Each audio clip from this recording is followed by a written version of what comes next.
Hello friends. तो logic के topic को हम कंटिन्यू कर रहे थे। पिछली वीडियो में एक ऑलरेडी जो वीडियो हमारी जा चुकी है चैनल के ऊपर, उसमें लॉजिक के बेसिक कॉन्सेप्ट्स हमने कवर किए हैं। उस वीडियो का लिंक जो है वो आपको ऊपर दिख जाएगा। इस वीडियो को जरूर देख लेना, क्योंकि इसमें आपको बेसिक टर्मिनोलॉजी जो है, प्रोपोजिशन होती क्या है, लॉजिक से हम करना क्या चाहते हैं, वो तमाम बातें जो है बहुत ही बेसिक फॉर्म में उस वीडियो में हो चुकी है। उस वीडियो को जहां हमने छोड़ा था वहीं से आज हम आगे शुरू कर रहे हैं। हमने बात की थी स्क्वायर ऑफ ऑपोजिशन की। स्क्वायर ऑफ ऑपोजिशन जो क्लासिकल एरिस्टोटेलियन लॉजिक में स्क्वायर ऑफ ऑपोजिशन होता है, एक बार मैं उसको दोबारा बना दे रहा हूं। स्क्वायर ऑफ ऑपोजिशन जो है वो हमें देता क्या है, उसकी थोड़ी सी मैं आपको याद दिलवा दूंगा। ए टाइप और ई टाइप, आई टाइप और ओ टाइप, ये चार टाइप ऑफ प्रोपोजिशंस हमने बात की थी होती हैं, जिसमें ए टाइप को हमने कहा था कि ये यूनिवर्सल होती है और एफर्मेटिव होती है। ई टाइप जो होती है वो यूनिवर्सल होती है और नेगेटिव होती है। आई टाइप प्रोपोजिशंस जो होती हैं वो पर्टिकुलर होती हैं, एफर्मेटिव होती हैं। ओ टाइप प्रोपोजिशंस जो हैं वो पर्टिकुलर होती हैं और नेगेटिव होती हैं। ये जो रिलेशन है ई और आई का, ए और ओ का, इन दोनों डायगोनल वाले रिलेशंस को हम कॉन्ट्राडिक्टरी रिलेशंस बोलते हैं। कॉन्ट्राडिक्टरी रिलेशन से हमारा मतलब ये था कि अगर ए पॉजिटिव है तो इससे हम बिना चेक किए जान सकते हैं कि कॉरस्पॉन्डिंग ओ ऑलरेडी फॉल्स हो जाएगा। अगर ए ट्रू है तो ओ फॉल्स हो जाएगा। इसी तरह अगर ई ट्रू है तो आई फॉल्स हो जाएगा। अदर वे अराउंड भी ऐसा ही होता है कि मतलब अगर ये ट्रू है तो ये फॉल्स हो जाएगा। यानी ये दोनों, ये डायगोनल वाले करस्पॉन्डिंग, जब मैं कहता हूं करस्पॉन्डिंग प्रोपोजिशन, उसका मतलब पता है क्या होता है? उसका मतलब होता है कि उनकी प्रेडिकेट और सब्जेक्ट टर्म सेम है, तब वो बन जाती है करस्पॉन्डिंग प्रोपोजिशन। तो ए और ओ कभी एक साथ न ट्रू होंगे न कभी एक साथ फॉल्स होंगे। इसी तरह ई और आई भी हमेशा उल्टे रहेंगे, एक ट्रू है दूसरा फॉल्स हो जाएगा, एक फॉल्स है दूसरा ट्रू हो जाएगा। इसको रिलेशन को हम कहते हैं कॉन्ट्राडिक्टरी रिलेशन। तो डायगोनल रिलेशन जो है ये कॉन्ट्राडिक्टरी रिलेशन होता है, ए और ओ का, ई और आई का। फिर हमने बात की थी इन दोनों के रिलेशन की, ए और ई के रिलेशन की। They can never be true together. एक साथ सही नहीं हो सकते, ये एक साथ ट्रू नहीं हो सकते। उदाहरण भी याद कर लो, all man are mortals, no man is mortal. तो ये दोनों एक साथ ट्रू तो नहीं हो सकते। ऐसा तो नहीं हो सकता कि सारे लोग मॉर्टल हो और साथ ही ये भी सच हो कि सारे लोग मॉर्टल नहीं है। दोनों एक साथ सच नहीं हो सकते, लेकिन फॉल्स एक साथ हो सकते हैं। और इसी तरह ये दोनों एक साथ फॉल्स नहीं हो सकते, लेकिन ट्रू एक साथ हो सकते हैं। तो इस दोनों रिलेशंस को हम बोलते हैं कॉन्ट्रेरी, और यहां पे होता है सब कॉन्ट्रेरी।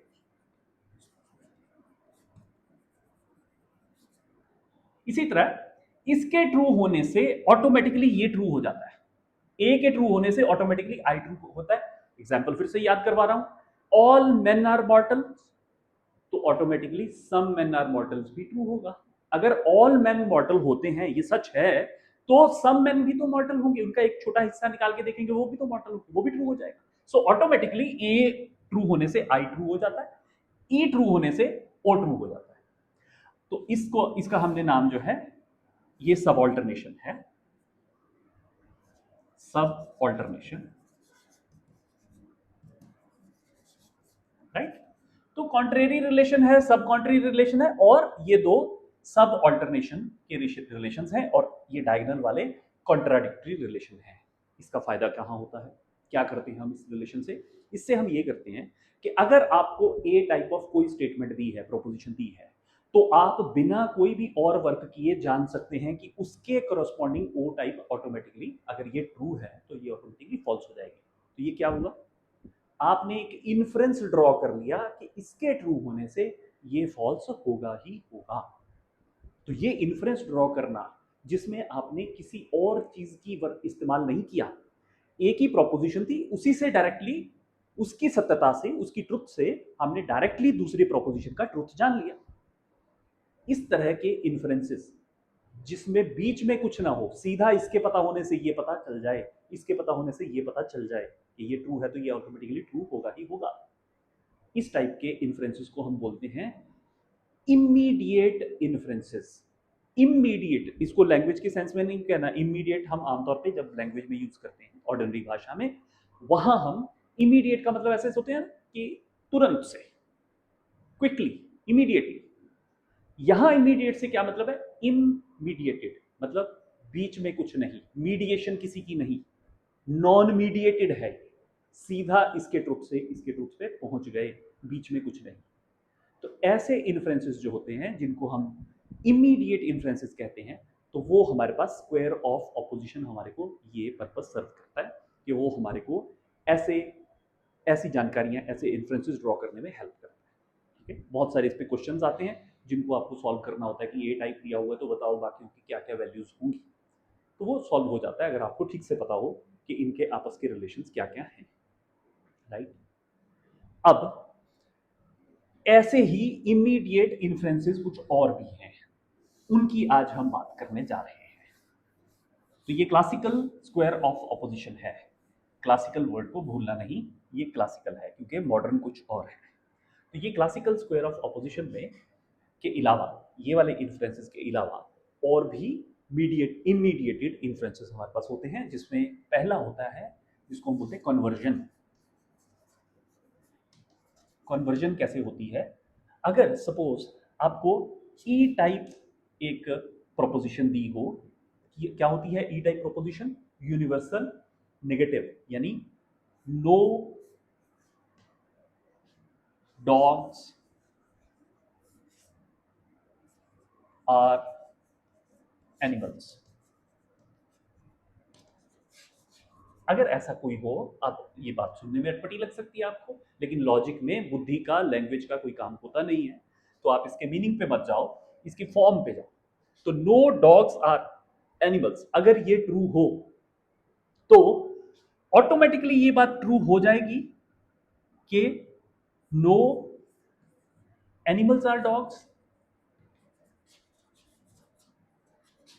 इसको आपने सिर्फ कैटेगरी की सेंस में लेना है, मतलब डॉग्स नाम की एक कैटेगरी है, एनिमल्स नाम की एक कैटेगरी है, यानी कि अगर डॉग्स नाम की कैटेगरी का कोई भी मेंबर एनिमल नाम की कैटेगरी में लाई नहीं करता है, तो एनिमल नाम की कैटेगरी में भी कोई ऐसा मेंबर नहीं होगा जो डॉग की कैटेगरी में लाई करता है।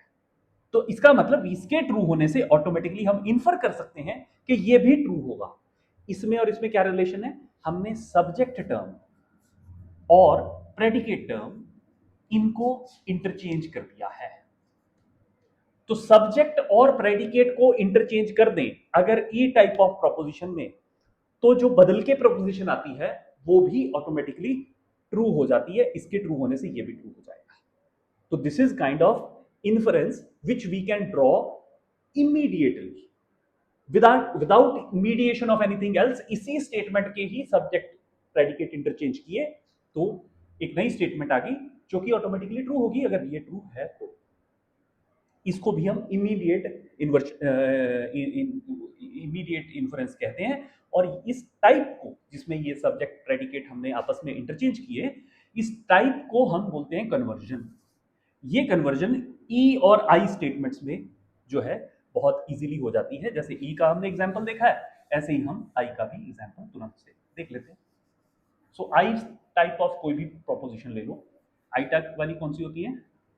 जिसमें हम पर्टिकुलर होती हैं और एफर्मेटिव होती हैं। सो आई टाइप कोई भी, सम men are mortals।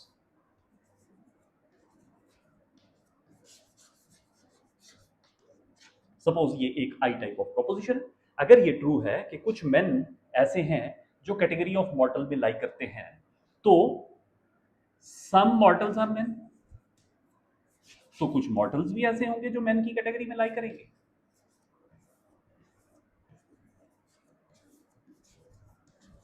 ट्रू है ना ये बात आपस में? अगर ये ट्रू है तो ये ऑटोमेटिकली ट्रू होगा। तो कन्वर्जन ई और आई स्टेटमेंट्स जो होती हैं इनकी डायरेक्टली हो जाती है, ये पूरी तरह से कन्वर्टिबल होती हैं। अगर आई टाइप स्टेटमेंट आपको गिवन है, उसके सब्जेक्ट और प्रेडिकेट को आपस में इंटरचेंज करने से भी उसकी ट्रुथ वैल्यू चेंज नहीं होगी। अगर ये ट्रू है तो ट्रू ही रहेगा।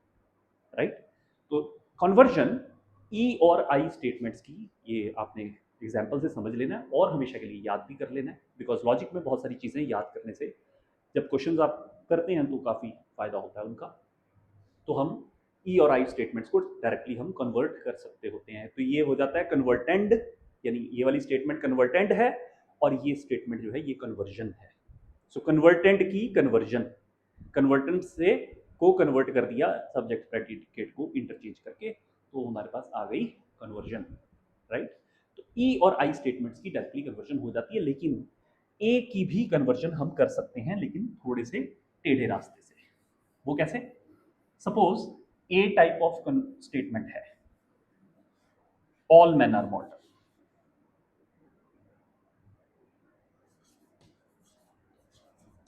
All man are mortals. अगर मैं इसको सब्जेक्ट प्रेडिकेट को इंटरचेंज करूं तो क्या बच जाएगा? All mortals are man. ये तो गलत हो गया, ये तो सही नहीं है। अगर ये ट्रू हो कि सारे मेन मॉर्टल की कैटेगरी में आते हैं, तो क्या ये ऑटोमेटिकली ट्रू हो जाएगा कि सारे मॉर्टल मैन की कैटेगरी में आते हैं? नहीं, मॉर्टल तो और भी हो सकते हैं, मॉर्टल तो एनिमल्स भी हो सकते हैं, मैन सिर्फ थोड़े ही मॉर्टल होते हैं। तो इसका मतलब ये जो है हमारा statement all man are mortal, इसका truth automatically all mortals are man नहीं बनाता। इसका मतलब ये कन्वर्जन इसकी वैलिड नहीं है। लेकिन एक और तरीके से इसकी कन्वर्जन हो सकती है, जिसको हम बोलते हैं कन्वर्जन बाय लिमिटेशन। कैसे limitation? All man are mortal तो सीधा नहीं ये जनरेट करता, लेकिन ऑड मैन आर मॉर्टल होने से आप याद करो स्क्वायर ऑफ ऑपोजिशन में कि सम मैन आर मॉर्टल तो हो जाता है ना। अगर all man are mortals true है तो ये एक प्रोपोजिशन है, स्क्वायर ऑफ ऑपोजिशन याद करो, ए प्रोपोजिशन ऊपर थी हमारी, उसके नीचे क्या थी? आई। यानी all man are mortal true होने से I proposition square of opposition हमें बताता है कि ऑलरेडी ट्रू हो जाती है, विच मीन्स कि इसकी करस्पॉन्डिंग आई क्या होगी? सम मैन आर मॉर्टल्स। और आई प्रोपोजिशन जो है वो तो कन्वर्ट हो जाती है, अभी हम करके हटे पहले, राइट। सो आई प्रोपोजिशन अब कन्वर्ट हो सकती है, यानी कि सम मैन आर मॉर्टल का क्या बन जाएगा? सम मॉर्टल्स आर मैन। ये इंटरचेंज करने दें, तो आई का जो कन्वर्टेंट है, कन्वर्जन है, वो हो जाएगा सम मॉर्टल्स, जो कि ट्रू रहेगा। तो ए की एक लिमिटेड कन्वर्जन पॉसिबल है, ऑल मैन आर मॉर्टल से सम मैन आर मॉर्टल पे पहुंचा जा सकता है वाया आई टाइप। तो इसको हम बोल देते हैं कि ये लिमिटिंग केस है, it's a limited case, it's not a direct exact conversion जैसे ई और आई की हो जाती है, लेकिन ये लिमिटेड सेंस में किया जा सकता है, इससे इसकी ट्रुथ पे पहुंचा जा सकता है, राइट। तो ये है हमारा, this is all about conversion. तो कन्वर्जन जो है हमारी सब्जेक्ट प्रेडिकेट टर्म को इंटरचेंज करके हो जाती है।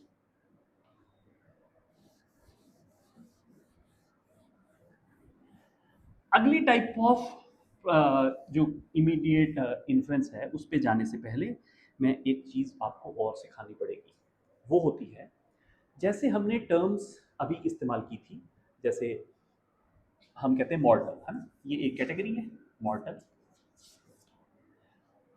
मॉर्टल की कॉम्प्लीमेंट्री कैटेगरी हो सकती है कुछ जिसमें मॉर्टल ना हो। मॉर्टल की कॉम्प्लीमेंट्री कैटेगरी का क्या मतलब होता है? ऐसी कैटेगरी जिसमें मॉर्टल छोड़ के सब हो, उसको हम बोलेंगे कॉम्प्लीमेंट्री कैटेगरी। मॉर्टल तो नॉन मॉर्टल, सो मॉर्टल का कॉम्प्लीमेंट होता है नॉन मॉर्टल्स। इमॉर्टल नहीं होता है मॉर्टल का कॉम्प्लीमेंट, ये ध्यान रखना। किसी को लग सकता है कि मॉर्टल का उल्टा तो इमॉर्टल होना चाहिए, नहीं। हम कह रहे हैं वो सब लोग जो मॉर्टल नहीं है, ये जरूरी नहीं है कि वो इमॉर्टल हो, पर मॉर्टल नहीं है। लॉजिक में इन चीजों का ध्यान रखना पड़ता है। As a student of logic, these are not similar things. आप ये नहीं कह सकते हैं कि मॉर्टल्स का कॉम्प्लीमेंट्री हो गया इमॉर्टल, नो। कॉवर्ड का कॉम्प्लीमेंट हो गया करेजियस, गलत। कॉवर्ड का कॉम्प्लीमेंट होता है नॉन कॉवर्ड। इसी तरह करेजियस का कॉम्प्लीमेंट होगा नॉन करेजियस। सो ये ध्यान रखना है कि it is not opposite in the literary sense, it is a set, it is a category which excludes what has been complemented for। अगर मॉर्टल्स को कॉम्प्लीमेंट करना है तो आपको एक ऐसी कैटेगरी बनानी है जिसमें सारे नॉन मॉर्टल हों, राइट। तो इसको बोलते हैं, ये जो कॉम्प्लीमेंट्री टर्म्स हैं, ये इनको कॉम्प्लीमेंट्री टर्म्स बोलते हैं। तो इसको मैं लिख देता हूं, इसका कॉम्प्लीमेंट्री ये होता है। ठीक है, ये याद रखना है आपने कि अब हम कॉम्प्लीमेंट्री टर्म को यूज करने जा रहे हैं एक और काइंड ऑफ इन्फ्रेंस पे, और वो इन्फ्रेंस का नाम क्या है? उसका नाम है ऑब्वर्जन। तो अभी मैं आपको ऑब्वर्जन करके दिखाने जा रहा हूं। तो ये भी एक, जैसे हमने कन्वर्जन की, ऐसे ही ऑब्वर्जन भी कर सकते हैं, वो भी वैलिड होती है। यानी कि कोई चीज अगर ट्रू है तो उसका ऑब्वर्स भी ट्रू होगा। तो एक और टाइप स्टेटमेंट हम उसी में से ड्रॉ कर सकते हैं, इन्फर कर सकते हैं थ्रू ऑब्वर्जन। ठीक है, ऑब्वर्जन करते कैसे मैं जस्ट अभी बता रहा हूं। तो ऑब्वर्जन के लिए कॉम्प्लीमेंट्री टर्म का आइडिया याद रखना। तो अगर मैं ये कहूं कि ये इसी को एक ही एग्जांपल पकड़ दें, उसी को दिखाते हैं। All men are mortals. Logic में यही मजे है, फॉर्म से ही मतलब होता है हमारे को, बीच में तो मेन हो मॉर्टल्स हो कुछ भी, हमारा लेना देना फॉर्म से है। तो ये ए टाइप को जो प्रोपोजिशन है आपके सामने, तो इसको अगर मैंने इसका ऑब्वर्स करना हो तो what I have to do is कि मेरे को करना है ऑल मेन आर मॉर्टल्स। तो इसका ऑल को मेरे को बना देना है नो, यानी कि इसकी क्या कर दी मैंने, क्वालिटी चेंज कर दी। ये एफर्मेटिव है, मैंने इसको निगेटिव बना दिया। No men are non mortals.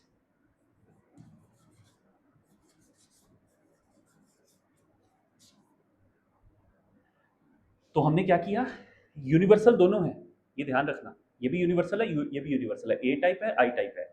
लेकिन ऑल मेन था, अब नो मेन है, यानी कि पॉजिटिव को हमने नेगेटिव में कन्वर्ट कर दिया, मॉर्टल को हमने नॉन मॉर्टल बना दिया, यानी प्रेडिकेट टर्म का कॉम्प्लीमेंट ले लिया। तो फॉर्मूला क्या हुआ कि अगर किसी स्टेटमेंट आपको गिवन हो ट्रू, तो अगर हम उसका ऑब्वर्स ढूंढ लें तो उसका ऑब्वर्स भी ट्रू होगा। तो ऑब्वर्स कैसे निकालते हैं हम? उसका ऑब्वर्स निकलता है, उसकी क्वालिटी चेंज करनी है, यानी पॉजिटिव को नेगेटिव बना देना है, नेगेटिव को पॉजिटिव कर देना है, और दूसरा क्या करना है, उसकी जो प्रेडिकेट टर्म है उसको कॉम्प्लीमेंट कर देना है, यानी उसके आगे नॉन लगा देना है। तो हम ए टाइप को कर चुके हैं, और ऑब्वियसली इसका भी कॉम्प्लीमेंट जो है हम वापस उसमें ले जाएंगे, राइट। ई टाइप को मैं कर देता हूं। तो ये सबका हो जाता है। ऑब्वर्जन की ये खासियत है, जैसे कन्वर्जन सिर्फ ई और आई की वैलिडली हो रही थी और ए की लिमिटेड केस था, वैसे जो ए है ऑब्वर्जन है ये सबकी हो जाती है। ये चारों टाइप ऑफ ए ई आई ओ सबकी हो जाती है। तो मैं ई टाइप की, सॉरी ई टाइप हमने देख ही लिया, ओ ए और ई में, आई टाइप की मैं कर देता हूँ। सो आई टाइप क्या होगी, सम मेन आर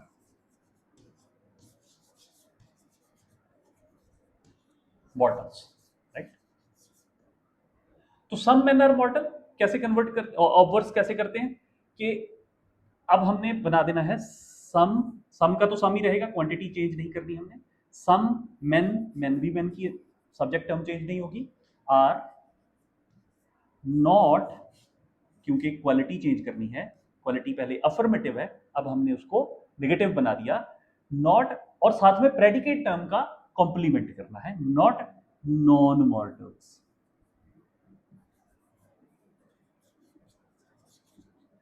तो ऑब्वर्स लॉजिकली इक्विवेलेंट होते हैं, जैसे ये आई, सम मेन आर मॉर्टल, तो some men are not mortal, यानी कि ओ टाइप। ये कौन सी बन गई, ये ओ टाइप बन, नॉट आ गया ना, यहाँ पॉजिटिव है, यहाँ नेगेटिव आ गया, तो नेगेटिव क्या होगी, ओ टाइप है, पर्टिकुलर है, नेगेटिव है। तो some men are not not, इसको हमने कर दिया कॉम्प्लीमेंट प्रेडिकेट टर्म को, नॉन मॉर्टल्स, फाइन। तो ऐसे करके हम किसी भी चारों टाइप्स की ऑब्वर्जन पॉसिबल है। तो ऑब्वर्जन जो है वो इस तरीके से हम कर सकते हैं, ये भी एक इमीडिएट इन्फ्रेंस होता है। एक इमीडिएट इन्फ्रेंस मैं अब आपको और बताता हूं, उसका नाम होता है कॉन्ट्रापोजिशन। अब मैं आपको कॉन्ट्रापोजिशन करके दिखाता हूं, वो भी ऐसे ही एक कन्वर्जन की फॉर्म है, कॉन्ट्रापोजिशन।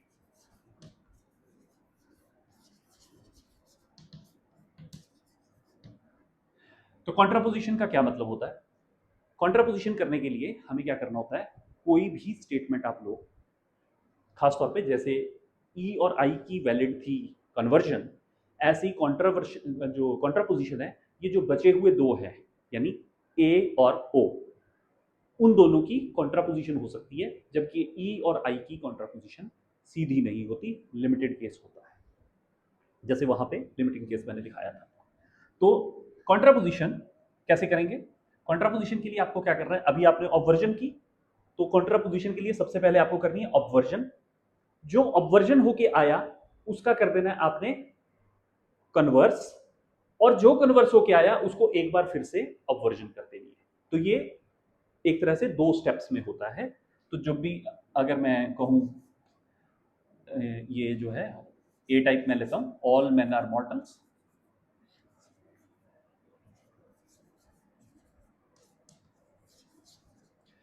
इसकी ऑब्वर्जन कर देते हैं सबसे पहले। तो क्या हो जाएगी इसकी ऑब्वर्जन?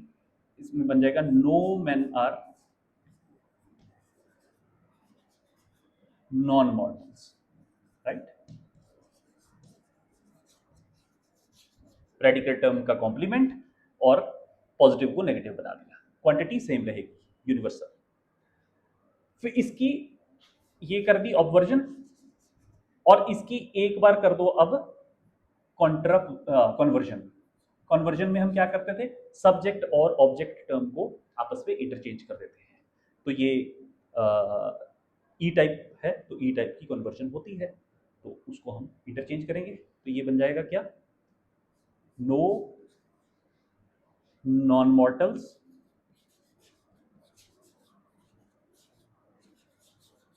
Are main.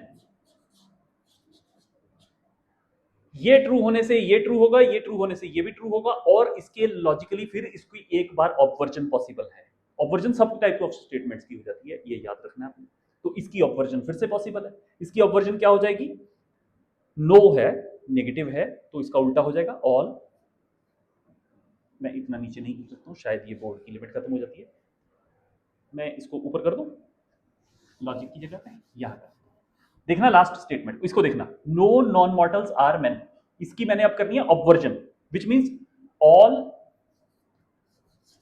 नो का ऑल बन गया, नॉन मॉर्टल्स ही रहेंगे,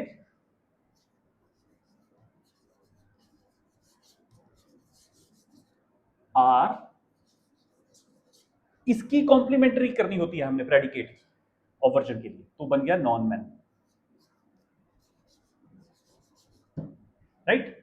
तो क्या हुआ, इन तीन स्टेप्स में हमने इस स्टेटमेंट के ट्रुथ के पता लगने से ये स्टेटमेंट ट्रू है, इसके ट्रू होने से ये भी ट्रू है, और इसके ट्रू होने से ये ट्रू है। तो यानी ये स्टेटमेंट अगर हमें दी गई हो कि ऑल मैन आर मॉर्टल्स, और कोई हमारे से पूछ ले कि बताओ all non man non mortals are non man, ये ट्रू होगा, तो हमें ऑब्वर्जन करके देखनी है। अगर ऑब्वर्जन हो रही है और उसका जो भी रिजल्ट आएगा तो ये ट्रू हो जाएगी, राइट। सो ये भी हमारे इसको भी बोलते हैं इमीडिएट इन्फरेंस। तो ये जो तीन स्टेप्स में हमने की, इसका नाम था कॉन्ट्रापोजिशन।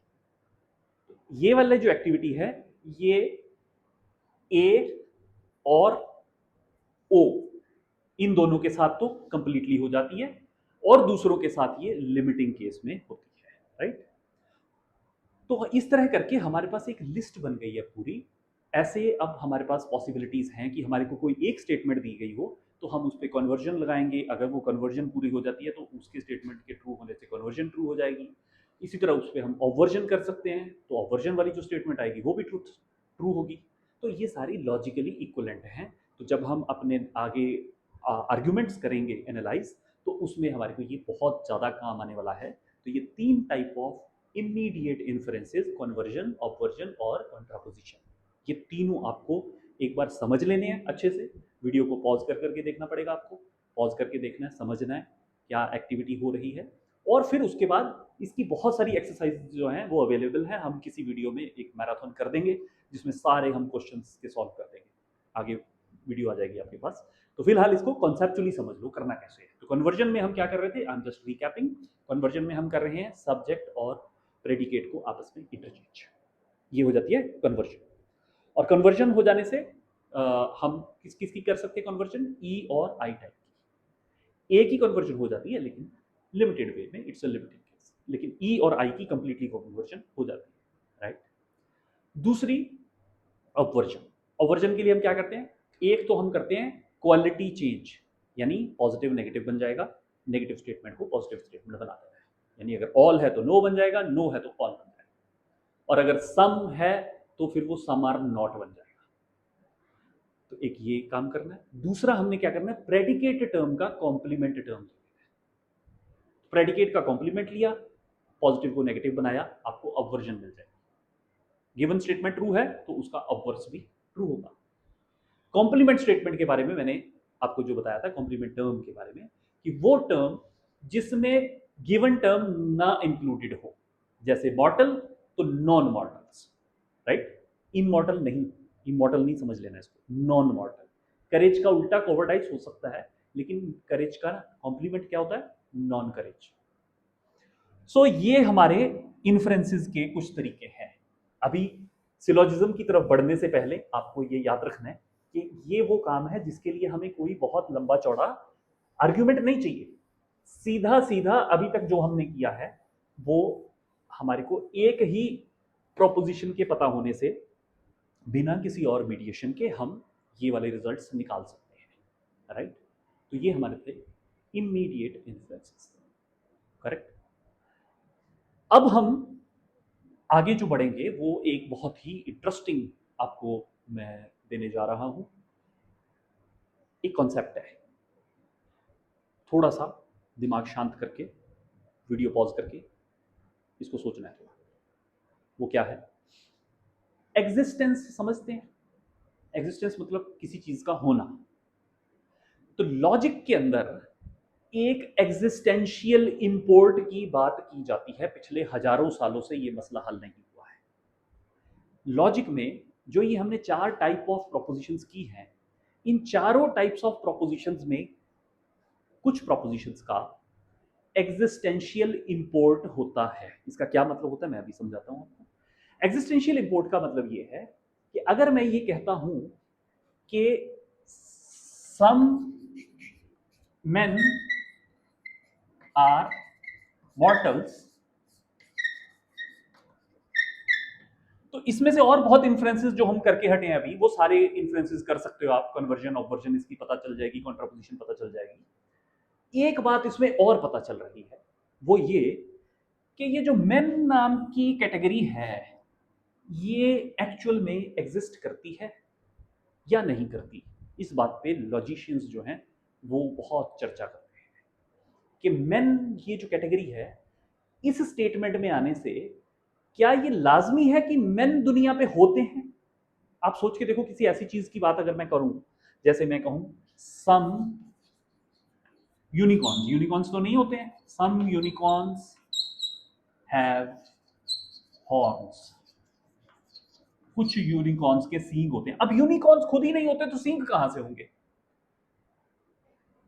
यूनिकॉर्न्स होते ही नहीं है तो सींग कैसे होंगे।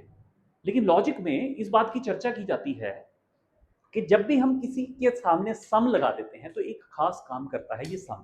वो क्या खास काम है, जब हम कहते हैं सम यूनिकॉर्न्स, इसका मतलब सारे यूनिकॉर्न्स की बात नहीं कर रहे हैं, डिस्ट्रीब्यूटेड नहीं है ये टर्म, इनडिस्ट्रीब्यूटेड है।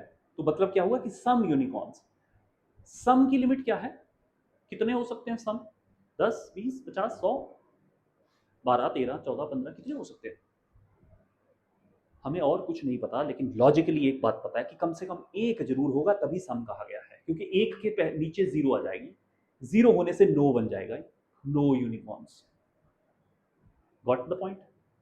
तो सम यूनिकॉर्न्स हैव हॉर्न्स, इस स्टेटमेंट में अपने आप ये बात छुपी हुई है कि इस यूनिकॉर्न्स एग्जिस्ट करते हैं, कम से कम एक यूनिकॉर्न तो एग्जिस्ट करता है, तभी सम की बात हो सकती है, वरना ये नो बन जाएगा। अगर एक से नीचे जीरो यूनिकॉर्न का मतलब हो जाएगा नो यूनिकॉर्न। तो जीरो यूनिकॉर्न मतलब नो यूनिकॉर्न, इसका मतलब कम से कम एक, तभी सम कहा जा सकता है। इस बात को, इस तथ्य को, इस फैक्ट को लॉजिशियंस कहते हैं कि इसका एक एग्जिस्टेंशियल इंपोर्ट होता है। ये जो E type of, sorry I type of जो ये स्टेटमेंट्स होती हैं, और ओ टाइप ऑफ जो स्टेटमेंट्स हो सकती हैं, ओ का नहीं होगा, कंफर्म नहीं है, उस पर अलग से बात करते हैं। लेकिन ई का भी आप देखो, all unicorns are have horns, इसके बारे में अभी कुछ नहीं कहा जा सकता। लेकिन no unicorn has horns, no unicorn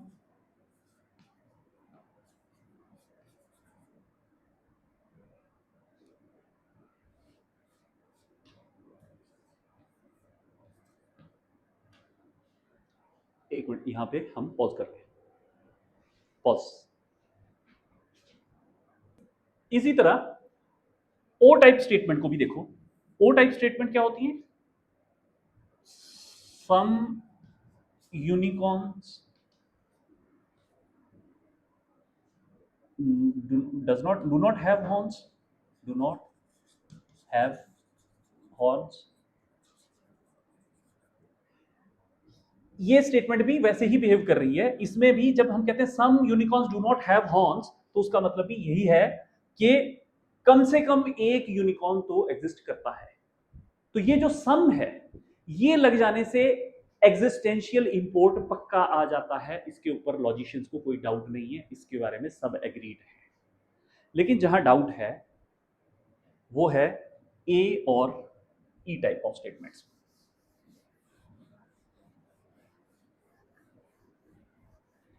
एक चीज अभी आपको इससे क्या फर्क पड़ रहा है, अभी तक आपको अगर नहीं समझ में आया, नहीं आएगा ऑटोमेटिकली, अभी ध्यान से देखो थोड़ा। अगर मैं ये स्क्वायर ऑफ ऑपोजिशन बना देता हूं, अपना classical square of opposition, topic भी यहां लिख देते हैं, एग्जिस्टेंशियल इंपोर्ट। देखिए ई और यहां पे हमारी ओ टाइप, सॉरी, आई और ओ टाइप, यहां पे ए और ई टाइप, राइट। अब देखिए, अगर आई और ओ टाइप प्रोपोजिशंस को, जैसे हमने अभी चेक किया कि सम वाली प्रोपोजिशंस हैं ये, some unicorns have horns, some unicorns have do not have horns, तो ये जो प्रोपोजिशंस हैं, ये अगर ट्रू हो, इनमें अगर कम से कम एक मेंबर अवेलेबल हो, अगर एटलीस्ट वन मेंबर एग्जिस्ट करता हो, जो कि होता है, अगर कोई भी चीज के आगे सम लग जाता है तो उसका मतलब है कि एक तो एग्जिस्ट करता है, एक ना होने से जीरो हो जाएगा, जो कि नो वाली इक्वेशन बन जाएगी। तो अगर वो आई है तो उसमें लाजमी तौर पे ओ आई और दोनों में एग्जिस्टेंशियल इंपोर्ट होता है, यानी वो एग्जिस्टेंस को एजर्ट करती है कि एग्जिस्ट करती है ये कैटेगरी, एटलीस्ट एम्प्टी कैटेगरी नहीं है ये। तो ये ट्रू होती है अगर, तो ये ट्रू होती है, ये इसके ट्रू होने से ये ट्रू हो जाती है। ये तो हम पहले कर चुके हैं कि ए ट्रू होगा तो आई ऑटोमेटिकली ट्रू हो जाती है। इसी तरह ई ट्रू होता है तो ओ ऑटोमेटिकली ट्रू हो जाता है। तो अगर ऐसा है और इनका एग्जिस्टेंशियल इंपोर्ट है, तो इसका मतलब क्या होता है? इसका मतलब ए का भी और ई का भी ऑटोमेटिकली एग्जिस्टेंशियल इंपोर्ट होगा ही होगा।